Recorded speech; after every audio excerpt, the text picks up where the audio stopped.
In this video, I'm gonna show you how to have the best strumming hand technique. And I'm also gonna show you 2 game-changing exercises that'll help you master your rhythm guitar playing in no time. So we are gonna make absolutely sure we iron out any possible bad habits that you have formed when learning how to strum. But before we get into the technique, we need to answer one very important question, and that is, what type of pick should you be using? Most guitar players will say that for lead guitar playing, they like a thicker pick, so something over 1 millimeter. And for rhythm guitar playing, they like something on the thinner side, so under 1 millimeter thick. But the honest answer is that it doesn't matter. It's totally up to you and what feels best to you. Because with proper technique, the thickness of your pick is really only gonna affect tone and feel. It's gonna have pretty much no effect on playability. I use 2.5 millimeter thick picks, and I have absolutely no issue playing rhythm guitar.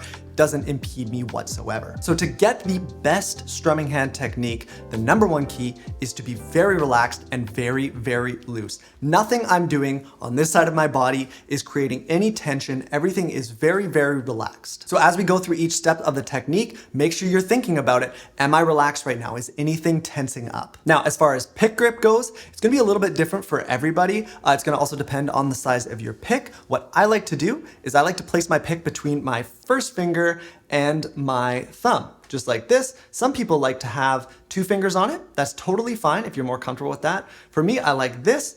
As far as how much pick is gonna be sticking out, I like a minimal amount of pick. That works for me. However, it does result in me sometimes scraping my fingernail there, which can be a little bit uncomfortable for some people. So if you want, you can have it stick out a little bit more, but I have more control like this.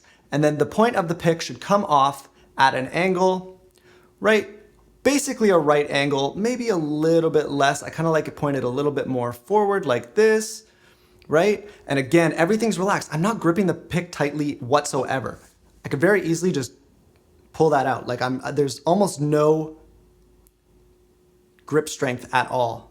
Okay, so barely holding it. If I'm holding it hard, I'm doing it wrong. So we're gonna bring that back over to the guitar. Now the next thing we need to look at is our forearm. And what we wanna do is, depending on the body of the guitar, if you're on an acoustic guitar or maybe like a big semi-hollow ES335 style guitar, something like that, it's gonna look a little bit different. But essentially you want one point on your forearm, kind of up towards the elbow, to be touching the body of the guitar. And this is basically gonna serve as a bit of a fulcrum. It's kind of like our reference, right? Because if we have this floating out like this and we're trying to strum and we're not having any point of reference for the muscle memory to build, we're not gonna be able to kind of remember where the strings are. So you always wanna make sure that you're touching the body of the guitar with that arm a little bit. This is really just gonna give us an extra element of control over what we're doing. And then what we're gonna do is we're gonna bring our pick down over to our strings. Now, what you wanna do is, again, I'm just sliding my forearm up here. You actually wanna have your pick back a little bit further, and there's a reason for this. When you're actually strumming, we're gonna maybe move it up a little bit, but for now, what I want you to do is place almost over so that your hand touches the bridge here if you were to place it down. Okay, so now we're actually gonna hit the strings, and this is one of the first big problems that I see, is that a lot of people will lock their wrist and all of their strum is gonna come from their forearm. We don't want that. We want it to come from our forearm, but if our wrist is locked, it's gonna make things sound a lot less loose. If you look at like a really great drummer play, for example, right? You'll see they're not tense like this. There's like some relaxation in the wrist, right? It's kind of doing that thing. We want the same thing here. So we want our wrist to kind of be floppy. One of the best analogies that I've heard for the way that your hand should kind of feel is if you have wet hands and you need to shake the water off your hands, right? You do that type of thing. You don't do this, right? I'm not doing this with the wrist, I'm doing this. Almost like a whip, because it kind of whips your fingers out. That's the exact feeling that it should feel like when you are strumming properly. Okay, so we've got a point of contact with our forearm on the guitar, and we know to keep our wrist nice and loose while gripping our pick. So it should kind of look like this. You can bring your fingers in if you want. If that's more comfortable to you, that is fine. I personally just have my fingers relaxed. I find that it just is the most comfortable and effective for me, but you'll also see sometimes when I play, I'll bring my fingers in. So it doesn't really matter that much. And now when we go to make contact with the strings, the key is when we're talking about a loose wrist, right? We don't want to have a loose wrist going this way. So when I'm strumming, it's not about straight like this, almost like a vertical motion, or I don't know the best way to explain it. It's not this motion at all, okay? I'm not doing this. I'm doing more of a rotation. This is gonna cause you issues. You're gonna be a lot less accurate. You're not gonna be able to do some of the exercises that we work on later. So what you wanna do is as you bring that over your strings, right? It looks like I'm just going straight up and down, but I'm really not. I'm kind of going down and out. Not crazy out, but basically coming from up here, hitting all the strings, and just like that. And basically, again, look how relaxed that is, right? Not gripping the pick tightly whatsoever.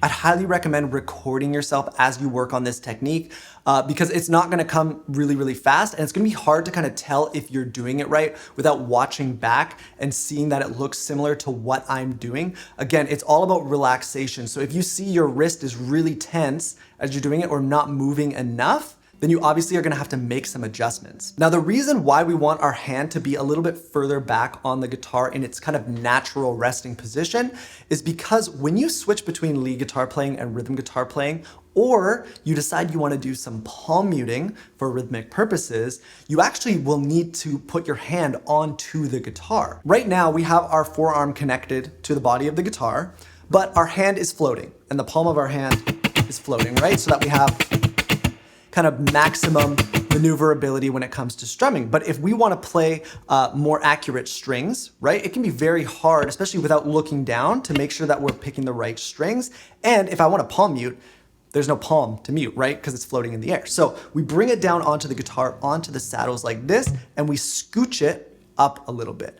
And this is essentially a technique that I call like floating and anchoring. And you really need to practice being able to switch between having your hand floating like this and then bringing it down tight and anchoring when you need to do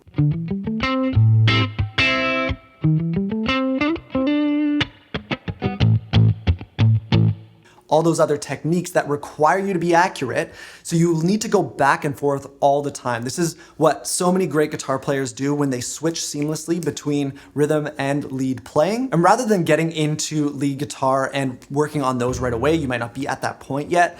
What I want you to do is use palm muting. So there's a bunch of places you can learn to do that technique if you're not familiar with it, but basically all you're doing is you're taking this fleshy part of your hand, this meaty part, your palm, and you're placing it over the strings. And rather than it being on the saddles, which is where you'd want, right, everything rings out if my hand is on the saddle.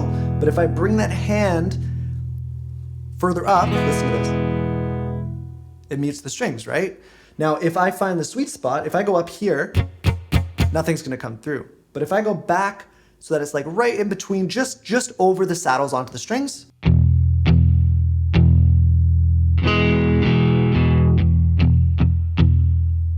palm muting is essentially going to serve as the gateway between floating and anchoring because it's going to feel very alien moving back and forth, but being able to do that is going to build a crazy amount of muscle memory. And I talk about muscle memory all the time, but essentially it's how guitar players can play without looking. If I want to play a note on the G string, I don't have to look down at my hand because I can feel where everything is, right? That's part of that muscle memory.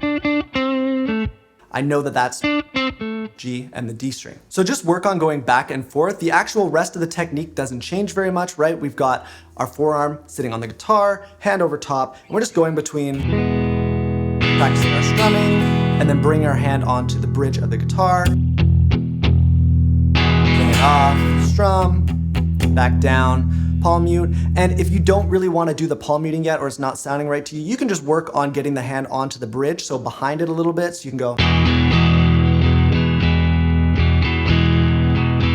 slap whatever chord on, or even just mute the strings and just work on getting your hand to and from both of those positions. So once you feel like you've got the hang of the technique, we can move into the first exercise that I want you to work on.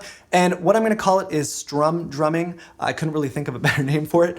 And essentially what you're gonna do is you're gonna act like a drum kit would, right? A lot of times guitar players tend to maybe not work on their dynamic so much, but what we're gonna do is we're gonna be dynamic with our strumming. So by moving between anchoring and floating, and because we are not doing a straight up and down with our strumming so that no matter what we're hitting all the strings, we're doing that rotational technique, we can be way more accurate with which parts of the strings or groups of the strings we are hitting, and we can essentially become a drum kit. If you think of a drum kit, it's got multiple elements that all kind of do something different, right? You've got the kick, like the bass drum, and then you've got the snare, and then you've got like the hi-hat. And all of those things are different elements throughout a song, right? And you can sound like a kick on those low strings, right?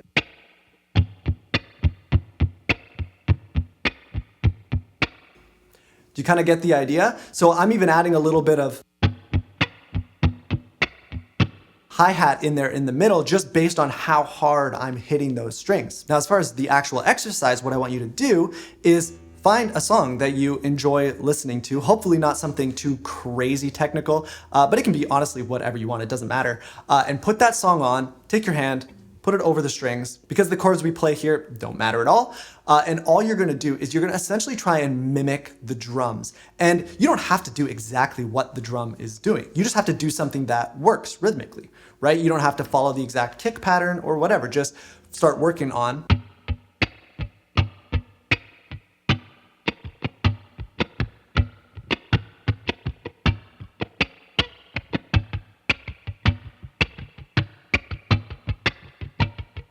There's no hard and fast rules for doing this. It's essentially put on a bunch of songs, get a big playlist of songs, sit down, and just as you listen to the songs, just work on that rhythm. And the more you do this, again, switching between the floating and the anchoring, the more muscle memory you're gonna build up. And then you're gonna notice when you actually start applying this to playing chords and all the other different things you can do on the guitar, that it's gonna have a really big impact. This is gonna build some really cool dynamics into your playing when you do get to that point.